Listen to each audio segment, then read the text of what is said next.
Welcome to Conversations with Toy, a blogcast tackling life one episode at a time. This is the time to air out life's craziest moments. This space is all about speaking about life's hang-ups and ways in which we can leave better than when we started. Topics are all about ways we can find space to be better in life, love, mental space, and health.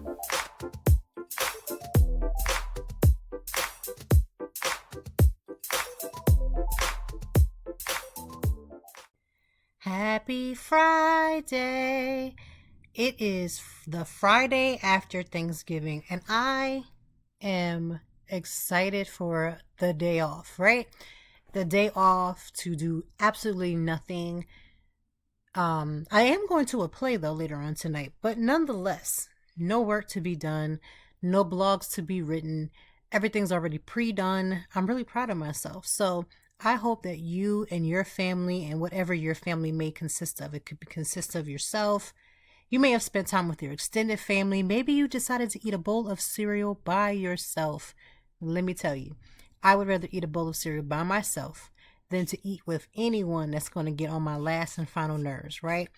And that's just the truth. Sometimes we do all these different, things with meeting with family, meeting with friends, and you're doing all these other things. But reality is sometimes they are just way more than it's just way more than it needs to be. So for that, I am so excited to be here and have this great conversation for today. Today's episode may get a little heavy. I do apologize ahead of time, but I do not apologize for the content. When we have these conversations, sometimes we have conversations that are like, yes, and we want to have fun and celebrate and be excited. Then there are those conversations that we have to have that are more serious in nature, that allow us to understand about ourselves and about helping someone else who may be going through. And today is no exception. Today we have a guest. Her name is Jenny Lisk. Jenny Lisk is an award-winning author and widowed mom who is dedicated to helping widowed parents increase their family's well-being. In her book, Future Widow, Jenny draws on her personal and professional experience to provide a real-life guide for surviving and thriving while raising grieving children.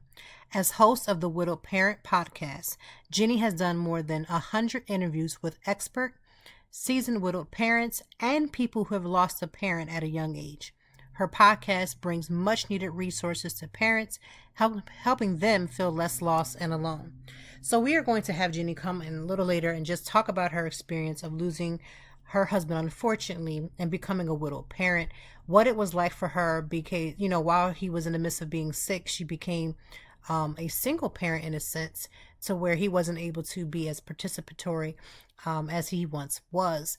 And I find this particular Jenny to be completely refreshing, because sometimes we go through some of the hardest things, and when we're in the midst of it, we don't really see, light on the other tunnel. We don't see that way out of it. But Jenny has taken this situation and is allowing herself to be used as a vessel to help somebody else. So if you have unfortunately become a widow, and you're grieving and you have children that you have to take care of, and you're raising them in the midst of their grief, this is a great episode. And let's say you're not in that place right now. I'm going to tell you something that my mother told me. She said when I got engaged, she said, listen, being married is a beautiful thing, but it comes with work. But you never know at any given point when you may become a single mother. And she didn't say that because she thought that my husband was going to run off and not take care of his responsibilities. She didn't say that to be malicious or have any bad intent. What she was telling me is that when you start to invite yourself to open up to marriage and loving someone, because you may not necessarily have to marry someone, you could be in a long-term relationship with someone, and you take on love is very overwhelming and overcoming, and it just fills your whole space. But that space can be easily, changed in a blink of an eye. Anything could happen. And so that was my mom's, advice to me when I got engaged. She told me the real, we don't always think about what life would be like without our spouses. And unfortunately, it's a hard thing to even fathom. Like, you don't want to be in that thought process. You don't want to think about it. A lot of people don't, right? And we don't prepare for the future for when our spouses are no longer with us. We tend to just think that life will just flow and there'll never, be anything that could ever disrupt it. But the reality of it is that unfortunately, we all will deal with some sort of loss. And Jenny is here to talk about how she was able to not only go through this extreme loss, but how she was able to help support her children, help support herself, and the things that she's done, the support that she needed, and the support that she's giving for other people. Also, in the end of the show notes, make sure you click on her, even if you have not lost a spouse or someone that is, of a relationship to you as well. But if you ever have had anybody that has grieved, there is a resource that you can get. It's a free guide, and you can click on that so that you can figure out how do you support the person who is going through. Maybe you haven't lost a spouse, but you had a friend who may have lost a family member or somebody close to them, and you're wondering how can you support them. Please click on that free guide. It's in our show notes because you're going to want to be prepared. Again, these conversations are of heavy nature today. They're not always in that same token, but again, sometimes we have to have these difficult conversations because we have to be able to, one, uplift someone else, to help somebody else. And a reality is that life is happening. And because life happens, we want to make sure that we can support that when life happens. So without any further ado, Jenny, welcome to the Conversations with Toy family.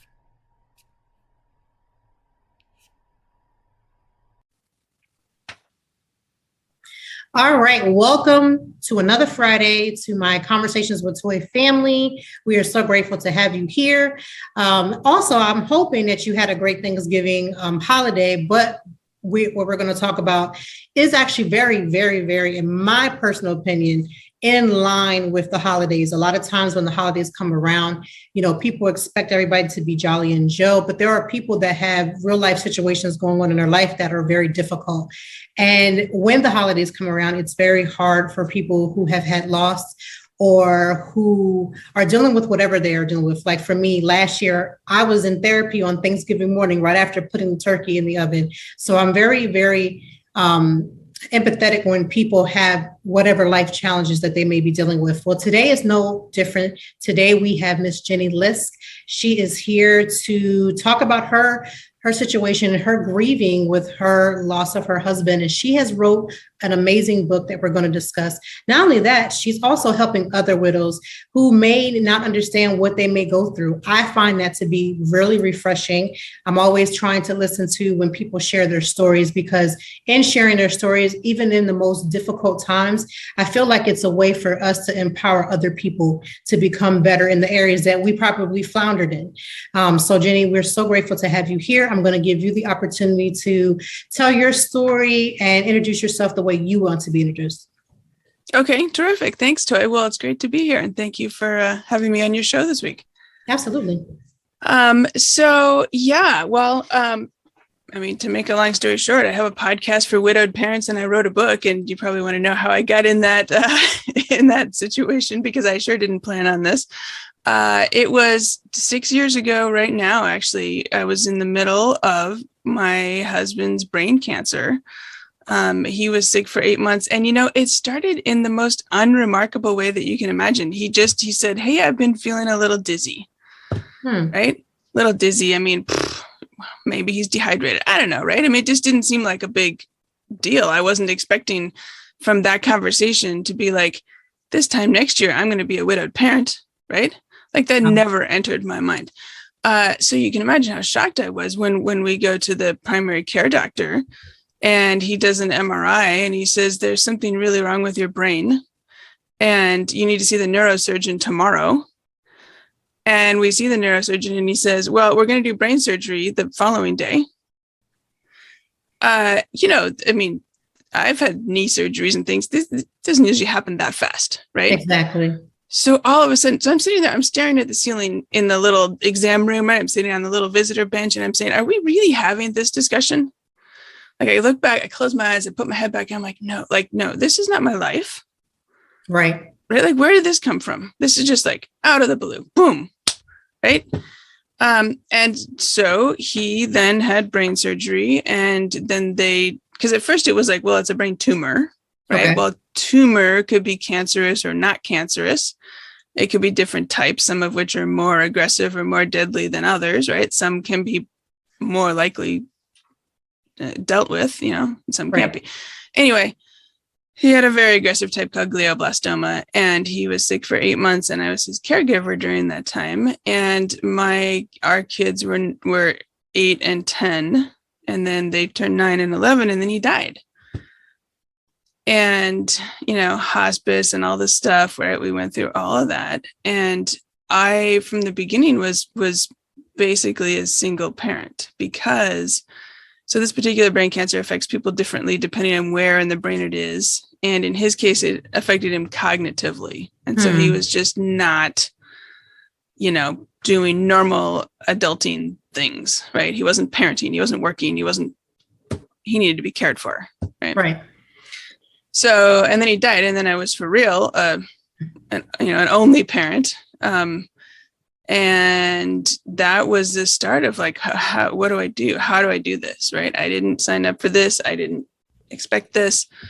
I feel lost. And then I realized there had to be other widowed parents like me who felt lost. Right. I went to Amazon. I typed in like, where's the book that I could find to tell me how to be a widowed parent? Right. I couldn't find that book. And so I decided to start a podcast. I realized that if I went out and interviewed people and looked for information for myself, that I could stand in the place of my listeners in these interviews and ask questions on their behalf, right? And find information that I needed that also could then help, a lot of hopefully other widowed parents as well. So that's how it all started. And it was 3 years ago right now, which is crazy to think about. November is Children's Grief Awareness Month. And so that's when I had started it back in 2018. Well, it's amazing to me, that again, you had a lot on your plate, lot on your plate, because like you said, from the very beginning, whether, when he was here, you still at that time were a single parent because you had to take on the roles of both parents and then also be his caregiver. I can't even imagine the amount of stress, the amount of everything that you had to be going through at the time. So how, and I get that it was probably hard, but you turned this around and decided to be a voice for other people. That says a lot about who you are, because you were willing to take this really, bad situation and say, let's help someone else. And when you first started out, how was that process for you starting out? Was it therapeutic for you? Was there ups and downs with starting this podcast and talking to other people? Did you find that you went home or after the podcast, aired, or maybe while you were recording it, did it bring up your own feelings? How did you process that? It's funny. I spent a long time struggling with why me? Why am I the one to host this podcast? Right. I had this idea. I thought it was a good one because I thought there was a need. Right. But then I was and so, so I started doing things, right? I got someone to make the show artwork, the graphic for the iTunes page. And I came up with a name and I got intro music, but I was still struggling with and people were telling me, well, you have experience, people want to hear you. And I was like, yeah, I'm not a therapist. I'm not a grief expert. I'm not a parenting expert. I'm why me? Why does anybody want to listen to me on this topic? And finally I realized that I was looking at it the wrong way, that I was feeling like I couldn't host a podcast unless I was somehow the expert, or, if I was the one bringing expertise to the podcast. And I realized that actually the reason people would want to listen to me, it was the exact opposite, because I was not the expert, because I could stand in their place behind the mic and my guest could be the expert, right? I could pick guests that had something that was either important information or helpful information or inspiring stories or interesting reflections, whatever the case may be. The guest could be the one bringing their expertise and their story. And I could be the one who was asking them questions as a fellow widowed parent. Right. And so once I realized that, then everything clicked and I started, booking guests and doing stuff. And so I guess your question was, how then was that process? And so I had my first interview. And by the way, I had never interviewed anybody ever for anything. Right. Gosh, how do I do this? Right. I didn't want to just, get someone on and say, all right, you just start talking and we'll just see if you say anything interesting. Right? Like I wanted it to be a little more dialogue, right? Yeah, and more useful. I wanted to produce a show that would end up being useful to listeners, because otherwise, why were they going to listen, right? And so I was like, well, who's the best interviewer that I can think of? Well, of course, I thought of Terry Gross from Fresh Air. So I was like, all right. So I Googled how to interview like Terry Gross. And I read, there was like a super long New York Times profile where she was talking about how she approaches her work and, all this stuff. And I read a couple other, and I was like, okay, if I can get a couple ideas from there to think about, how to approach the interviews, that was super helpful. And then, so I had the first interview. And I was trying to interview a friend for the first interview, because one of my neighbors was a widowed parent and she'd been widowed for like 10 years. And so I thought, well, she'll be good to start with, because if I screw up or if I forget to push record or whatever, I can probably say, go back. we got to do it again. Right. But just because of the way the scheduling happened, she ended up being second, and I interviewed a complete stranger first. So I had this first interview and I got on with her, and I forgot to notice what time we started. So we started talking, we're having this great discussion, and all of a sudden I'm like, oh my gosh, have we been talking for like 20 minutes or an hour and 20 minutes? That's actually a good conversation when you have that big, easy flow. Yeah, I had no idea. So I was like, all right, well, I guess I'll just ask a couple more questions and then wrap it up. And it was pretty long. It was like an hour and 10 minutes, maybe. I don't know, it was over an hour. Anyway, when I got off, when I hung up from that interview, I was like, wow, okay, like this is what I should be doing, right? Like everything was aligned. It was interesting for me, but most importantly, I could see how these discussions would bring value and comfort to my listeners, and a feeling of being less alone. Because that's one of the things widowed parents often say. They don't know anybody in their circles, in their neighborhood, their kids' school, community, whatever, who's widowed with kids or teenagers.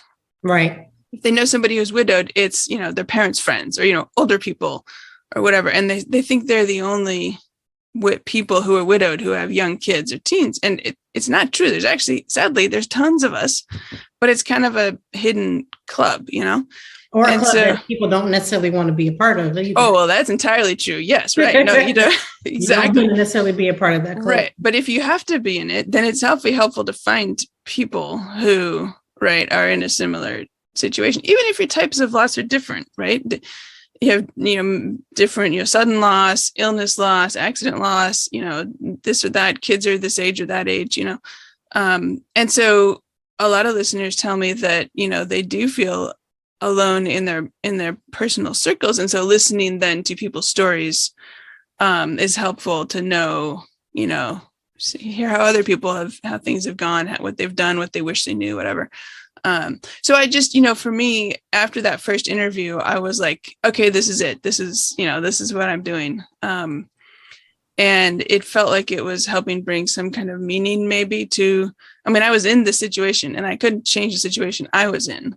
Right. So what am I going to do about it? Right. Well, I was going to go and, try to do something in the space of widowed parenting, which started with the podcast and now has become the book. And I have some other books in mind. And it's just, it's been, it might sound strange to say it's been fun, but it has been. So I'm grateful for that. Again, and like I said, even in the introduction, like people don't understand how much storytelling is so powerful and being able to be vulnerable and sharing your story. Because again, I honestly believe that sharing your story will help someone else. You wrote the book, Future Widow. What are at least two things that someone who is maybe not widowed yet, or somebody who may be in the beginning process of being widowed, they're not aware, something that you didn't know? Because I know that's what you wrote the book. It was like the guide for other people to know the things that you didn't know in your walk and with your beginning stages of going through. What are two things, at least from the book, that you can share with the audience about what they may need to understand with being a widowed parent? Because that has, again, the amount of stress and pain that you're dealing with has to be hard. Yeah. Well, So what I did was, because I've learned so much from my guests on the podcast, I thought about, okay, what do I wish I had known during those 8 months that my husband was sick? And then we go back and add in. So the books, the backbone of it is the Carrying Bridge journal entries that I had that I was sharing out, documenting our experience. And then I went and added reflections and backstory and stuff that maybe I wasn't ready to share at the time.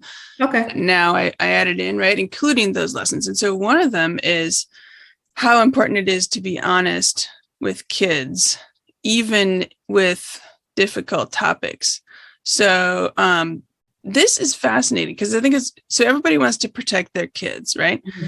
Well, the tricky question, what does that mean? What does it mean how do you protect them, right? Like everybody can agree, okay, well, yes, we should protect them, but then take that next step. How do you do that, right? Mm-hmm. So one of the things I learned from one of my guests, her name is Lauren Schneider, and she runs the programs at Our House Grief Support Center in Los Angeles, is how important it is to be honest with kids. And so a lot of times you'll see, for example, in a case where there's a suicide, people will often tell children a cover story. It was a car accident. It was a heart attack. It was something else that seems less, it's all hard to talk about, right? But somehow it seems less hard maybe to blame it on something besides suicide. Right. The problem then, and they do it in the best interest. They think they're protecting them because talking about suicide is too hard. And it is hard. Right. The problem is they will eventually find out. Whether it is because they hear adults, whispered voices, and then as soon as they walk in the room, everyone shuts up and seems awkward, and they're like, there's something, because kids are smart, they're perceptive, right? That's something true. Seems off here. I don't know what it is, but there's something wrong with the story that's not adding up. Maybe they'll hear from other kids on the playground because maybe other parents are talking about it amongst in their house, right? Right. And they don't know that those kids don't know or something. Maybe in some cases, depending on the situation, it might have been covered in the local newspaper. And then maybe at some point the kid gets old enough to start Googling things and they find out that way. Maybe at some point you just decide, well, when they're X years old, I will tell them the truth. And so, maybe they find out eventually because you decide that now they're whatever age and you tell them. Whatever it is, when they eventually figure it out, that it breaks that bond of trust with the surviving parent. And the bond of trust between the surviving parent and the kid is really, really important, both for its own sake, because that's the adult that has, that this kid needs to know one parent's dead. Right. That final connect. Right. Right. And the kid needs to know that the surviving parent is there and has their back and, and isn't lying to them. And the other thing about it that's really interesting is that kind of early trusting relationship ends up forming the pattern for future intimate relationships. So whether it's future partners, future close friends, future people that you want to be emotionally intimate with, if you've had this pattern early where the parent that they're supposed to be emotionally close with has lied to them, it like causes a problem down the road with future intimate relationships. So that was really interesting to me because that wasn't something that I just knew intuitively, right? Right. And my first perspective would be to protect. And again, we protect with information as we feel like they're not old enough to understand, or it may cause more questions and more answers that you may not have. So as a parent, I definitely understand that. For sure. Well, and that gets to the second point you asked for two things, that it's okay not to have all the answers. And it's hard because you feel like, oh no, if I bring up X, whatever X is, they might ask questions that I don't know the answer to. And then what am I going to do? And then it's going to, you feel awkward. So then you stay away from the whole thing. And it turns out that, it's okay to say, that's a really great question. Thank you for asking it. I don't know. And then depending on what the question was, it could be like, I don't know, but we're seeing the doctor in 2 weeks for a new, scan, and we'll have more information then. And I'll let you know as soon as I know something. It could be a question then where the answer is like, I don't know how cancer works in the body, but if you're interested, we could, Google it and do a little science learning together, right? Like if it's that kind of question, right? If it's a question like, why did dad have to die? Mm. Well, there isn't really an answer to that. So instead of, trying to make up one. Well, yeah, instead of trying to make up an answer, or instead of being afraid of the question and therefore trying to stay away for as far away as possible and try to hope that question doesn't come up, that it's okay to say, I don't know why he had to die, and yes, this is hard. Yes, this sucks. I can tell that you miss him. How is this for you? Or something where you're connecting, you figure out like how to connect around the underlying emotion, right? I miss him. What do you miss about him? This is hard for me. How is this for you? Like something where you're, so there's no like answer, quote unquote. Now listeners can't see I'm doing air quotes, right? But, just because there's not an actual answer. Right. But it yields a discussion. Yeah. It can be an opening to a discussion. And even if the kid doesn't want to bite, then they say, I don't want to talk about it. This is dumb, or this is too hard, or whatever. They don't want to talk about it. That's still okay, because you're sending a message. These topics are not off limits. Right. We can talk about hard things. You don't want to talk about it today. That's fine. Maybe you want to talk about it next week or next year, or, whenever. It's like sending that message that, yes, we can talk about these things, because it turns out that a lot of kids also are afraid of upsetting their surviving parent. Right.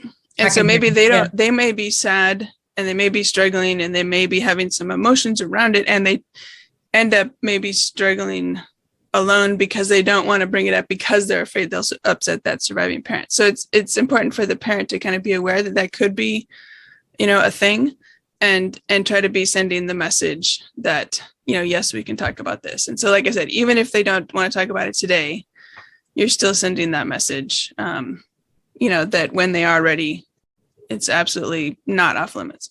Yeah. And everything that you're saying makes sense, because I'm putting myself in a situation. I'm thinking about the time when my mother-in-law passed, and the questions that we had with our children, because she was extremely close to them. And now I'm revisiting that moments, those beginning moments. And I'm thinking you're 1000% correct.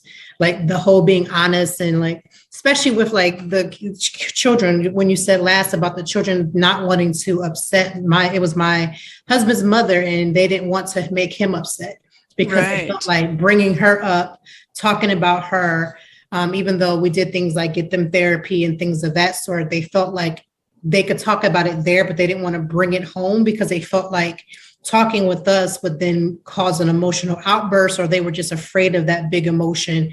And so that makes perfect sense. Yeah. Yeah. Well, yeah. And so therapy, you mentioned, that can be a great, depending on the kid and the situation or whatever, therapy can be a great option. And another great option is there are grief support programs in many communities around the country.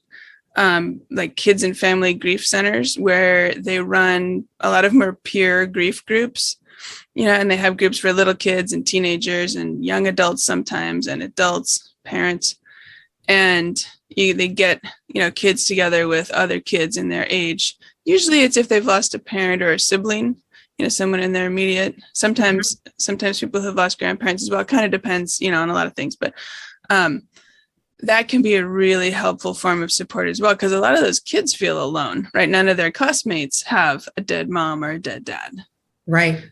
And so being with other kids who get it. And, some of the stuff they do is grief related, and some of the stuff they do is like fun related, like, let's have pizza night, and maybe, we'll be talking and laughing, and then we'll be doing something, talking or candle ceremony, or something about grief related, and then maybe we'll be watching a movie, and then so it's kind of a mixture of support and learning how to integrate grief in healthy ways, and also just being with other kids who get it, who have coming from a similar life experience.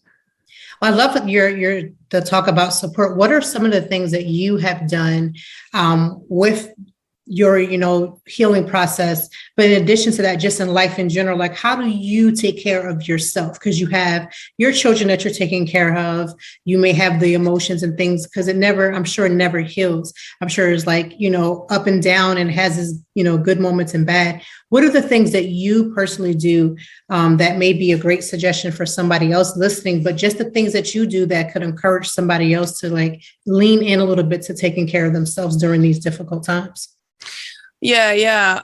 Well, and it's interesting you mentioned about it never going away. There's a really interesting book called The After Grief by Hope Edelman. And so if any of your listeners are interested in reading about the kind of the impacts of grief over a lifetime, that's a really interesting book, just came out last year. And she originally had done a bunch of research into motherless daughters. And so she went back and interviewed some of those people 20 years later. And anyway, I can't say enough good things about that book.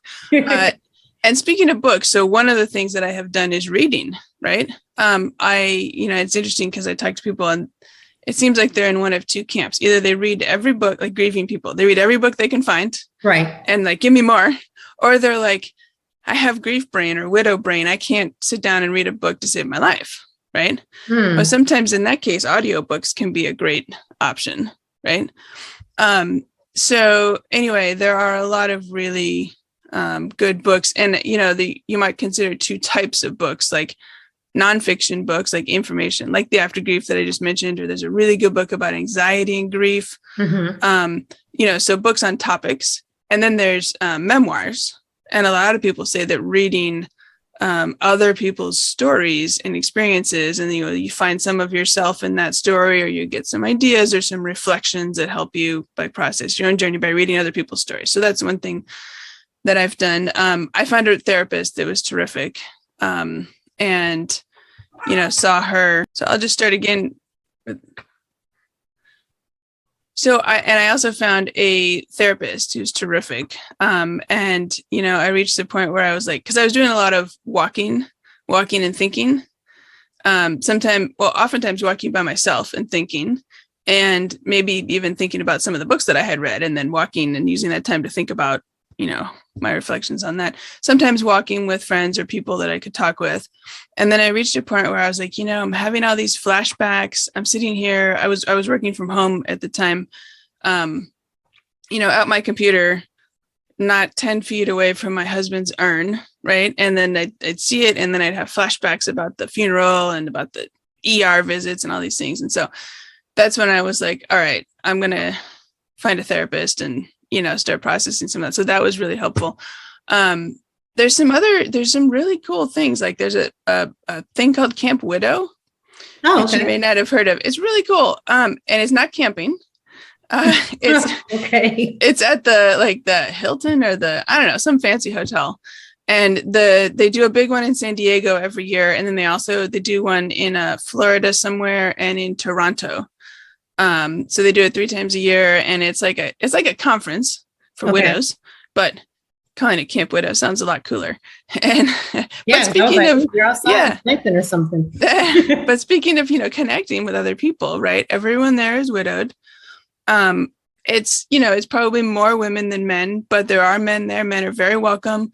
And also they have a very expansive definition of widowed. So anybody who's lost a partner. So sometimes it's fiancés, sometimes it's, long-term partners, as well as, people who are married who lost their spouse. They have workshops and speakers, and they have dinners, and so then you talk to other people, even if you're laughing because you're talking about some crazy thing. And then 2 minutes later, someone's crying because you're talking about something. And then 2 minutes later, someone's laughing again because you're talking about something else. Right. I mean, it's a really nice to be in a community like that. So there are a lot of really good, support options. And of course, there are Facebook groups, and some of them are very active with people.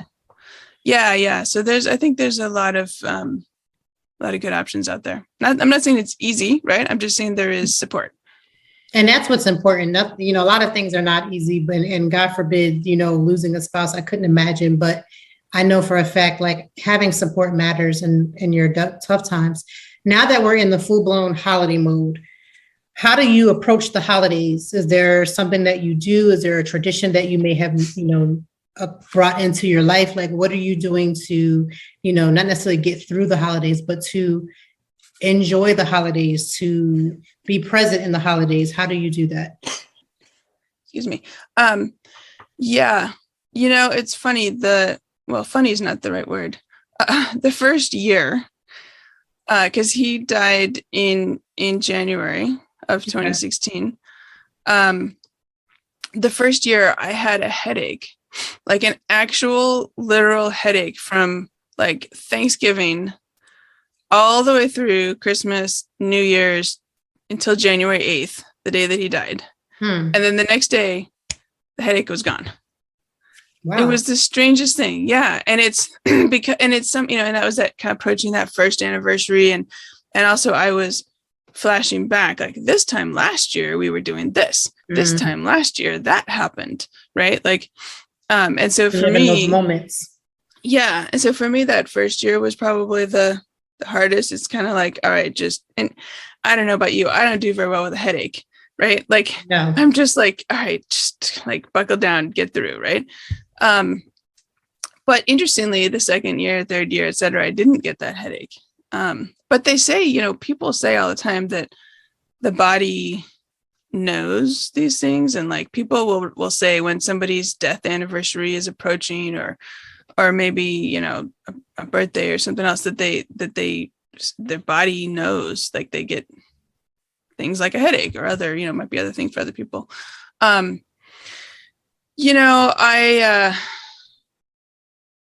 We try to do, well, in fact, we're going to go get our Christmas tree, I think next weekend. And let's see, but then I always remember that first Christmas, he was sick and he was bedridden. So he wasn't coming with us to get a Christmas tree. Right. But like I said, I was kind of instantly a single parent. So I was like, well, and the kids were little, right? They were 9 and 11. So I'm like, I'm not going to make them skip Christmas or something. Right. Right. So I remember I got somebody, probably a caregiver or somebody, maybe it was a family or friend to stay here at the house with him because I couldn't leave unless there was somebody here, taking the kids to get a tree. And it was a tree. We used to go to this place where we would cut down the tree ourselves. And I was like, wow, this is my first kind of big single mom thing. Right. Like here I am, and here's my 2 kids, and I'm almost a single mom. And this is going to be my Christmas tree situation for the next who knows how many years. Right. And I remember I didn't say anything to anybody or to the kids, but I remember thinking to myself, like, this is a little preview, what it's going to be like. Now, since then, we don't go to the place where we cut down the tree. We go to the lot where they, we're like, we pick the tree and then, they just put it up on the right. They put it on the car for us and we bring it home and that's enough. That makes it a little easier, right? Yeah. And, so some of that is like to the theme of trying to simplify, right? Like trying to not make myself crazy, even by saying, well, we used to do this and this and this and this and this. So we have to do everything all the same way. But, now there's only one adult to do things instead of 2 adults. And, even though the kids are like, they're 15 and 17 now, so they're old enough to do things, but still. Right. And so some of it too, like letting other people help, right? Like my son, the 17-year-old, he loves to do the lights on the outside of the house, and the trees and the roof line and everything. Right. And my dad likes to do that because he's been doing it for decades. And so my dad comes over and brings his big ladder and he and my son go out there and they do the lights. And so that's me, like, kind of like letting the 2 of them do that together and not saying like, I need to be involved in everything. Right. Which is helpful. And then I do some of the indoor decorating, and actually my son likes to help with that too. So he'll probably help with, with that, but it's, picking the things that feel right and not trying to worry too much about, everything's always been this way, so I have to do it the same way or whatever. And I think that's extremely good advice, to try to simplify, because, you try to make sure you do everything and market the same exact way when reality it's not going to be the exact way. So simplifying it makes sense. where, you have this wonderful book, The Future Widow, and I know that there are going to be people that are listening to this who may be in the same space, who may not have heard your podcast, who may not even have known now, that you've existed, but now they do. Where can they follow you because they want to get more information? They want to get the book, of which we will have in the show notes. So do not be afraid if you're working out or if you're doing something and you're not actively where you can write this down. All this information will always be in the show notes so that you can click on it and get the information. Where can they follow, if you have some social media sites that they can follow you on, where can they follow you? Yeah. Well, thank you. So futurewidowbook.com is the best place to get to the book. And so basically there's a little bit, about the book and all the retailers where you can find it. And there is actually a special button on there. Right now I'm doing a Black Friday special on signed hardcovers, so for holiday gifts, or gifts for yourself, because here's the other thing, I didn't think of this ahead of time, okay, well, now I'm going to be buying my own Christmas gift, so right, so buy yourself a gift. Anyway, that's futurewidowbook.com, and then everything, my main, website with all the podcast stuff, all the social media links, widowedparentpodcast.com, will take you to everything there. And actually, you know what I should mention for people who are listening who are not widowed parents, I have another resource, because one of the things that I did, throughout this whole 8 months that my husband was sick, we were tremendously lucky that we had so much support from the people around us. And I learned so much from them about how to be a good grief ally. Yes. Right? Yes. And because it's hard, it's not obvious. I'm sure I did so many things wrong before this. Not sending the condolence card because I didn't know what to say, not saying anything because I, all these crazy things. Right. And I learned from watching how all these people supported us. And so I've got it's called the Grief Allies Toolkit. That's got, a whole bunch of tips and information that people have told me is really helpful in terms of thinking about how to be a better supporter of the people in your life. And, unfortunately right now I think there's 750,000 people now who have died with the pandemic, plus everybody who's died from all the other causes of death that we always have with us, accidents and illnesses and everything else. Right. So a great asset for a lot of people to know what they can say, do, how they really can support and not, mess up and say the wrong thing or offend someone or feel like they're going to offend someone when they try to find a way to help. Yeah. And, the spoiler is the main message you want to send is I'm here and I care and I'm not running away. Right. And there aren't any magic words to fix it. So you don't have to worry that, well, I don't have the magic words, so therefore I'm not going to say anything, or I'm not going to do anything. Right. And so, if people are interested in downloading that, it's free, griefallies.com. They can find a link to download that there. Yeah. And I hope that'll be a helpful resource to people. That's amazing because, like I said, I think everyone could benefit from that. We all will unfortunately deal with some form of grief. And so maybe it's not the widow, or they're not being in a situation where they're becoming a widow. But like I said to you before we started recording, my mother was very wise in telling me that, you never know when you'll be single. And that could be from any, aspect. And, unfortunately, being prepared, or not necessarily you can never be prepared, but having that mindset that at any given time you could be doing like you were doing, stepping in to be that single parent without it being planned. There was no planning for that. And obviously, you're doing what you have to do to support yourself and your family, but also being a blessing to other people, because again, sharing your story, being vulnerable, and then turning into something that you feel like it's a calling, for you to help other people. That's amazing, because not too many people are able to do what you're doing. And I believe that because it's inside of you to do that, it's going to grow and grow and grow and be a great support to other people. And I think that's really what it's truly about, helping somebody else in their moments after you've, gone through them, so that you can be helpful to somebody else.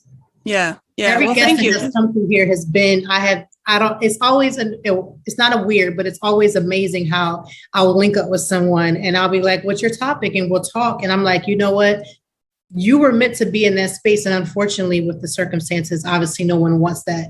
But now that you're in it, that calling to be that voice, like you said, you're asking the questions to the experts that are there of questions you would have wanted to ask, or questions somebody else may have even leaned into you and said, can you ask? Like you're being that voice, you're, standing, like you said, standing in the gap for somebody else.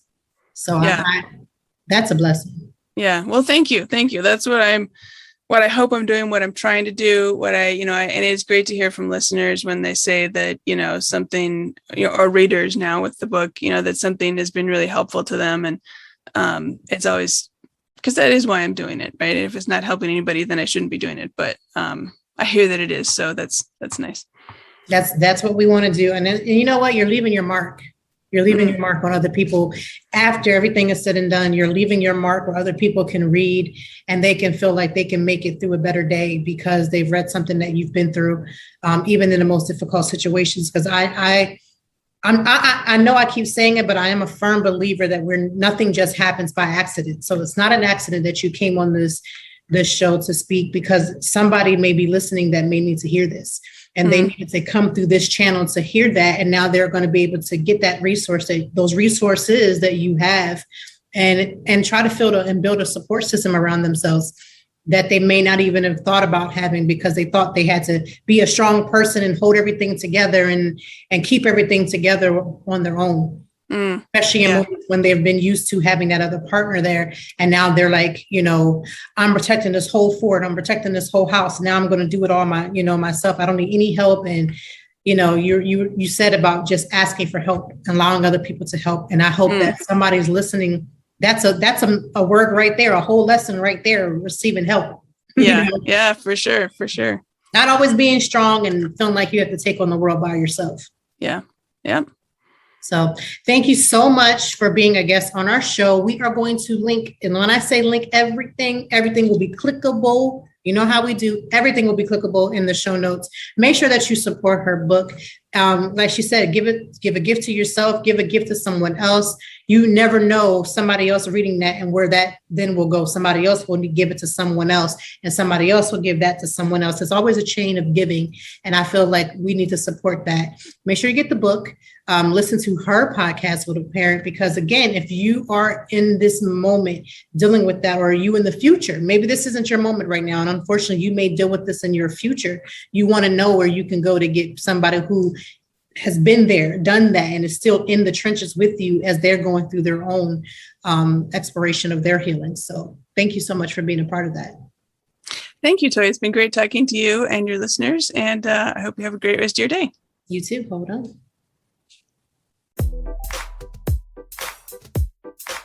Thank you as always for joining me. And I know that even in the deepest or joyful conversations, that there's something we can learn and apply. Until next time, I hope that you are doing better. If not, we will be back to talk some more and handle it. Peace to you and yours. Stay grounded.